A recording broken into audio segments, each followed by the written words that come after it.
want to take in with us. We've got airway rescue trolleys available. We've got drugs for intubation, sedation, and iron proofs if we need them. Intubation of a patient with COVID-19 is considered an aerosol generating procedure. Therefore, all members on the team should be fully donned in PPE. Ideally, the patient should be managed in a side room with negative pressure, and prior to entering the patient room, the team should huddle and run through the outside checklist. Key topics to cover during the huddle are team role allocation, checking of kit and drugs, airway management planning, and correct donning of PPE using a buddy system. So let's start running through our pre-intubation checklist, okay? So start pre-oxygenation. Let's go. Once in the room, staff adopt the positions that are appropriate to their role, and the intubation checklist is commenced.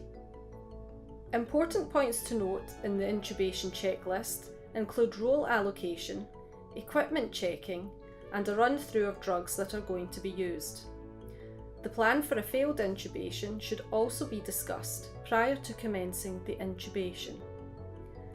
A key principle is that bag mask ventilation should be avoided. Staff reading this list should state the items on the list clearly in order that all members of the team can hear and understand the plan.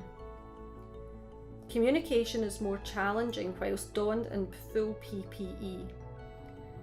Airway rescue equipment should be readily available, and the second nurse will be available to bring this into the room if required.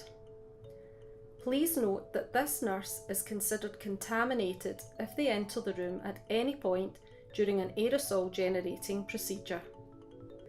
Following administration of a muscle relaxant agent, wait for 45 seconds prior to attempting intubation.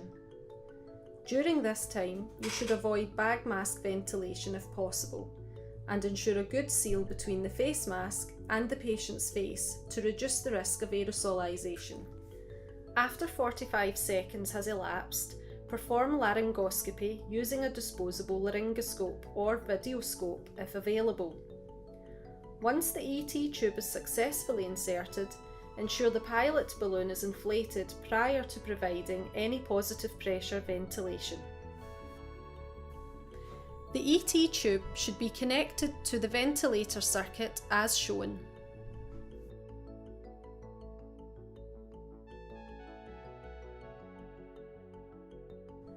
Positive pressure ventilation using the ICU ventilator can now be commenced.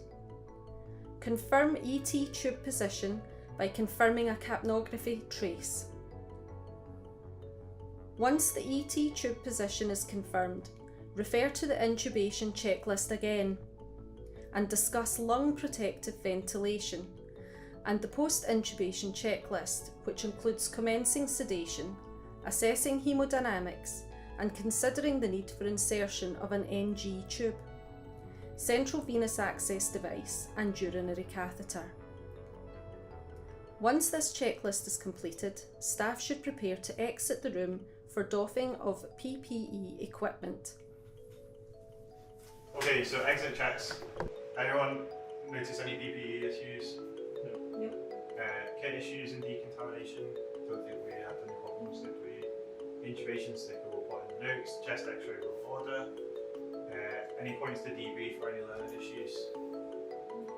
Great. We'll restart the trolley.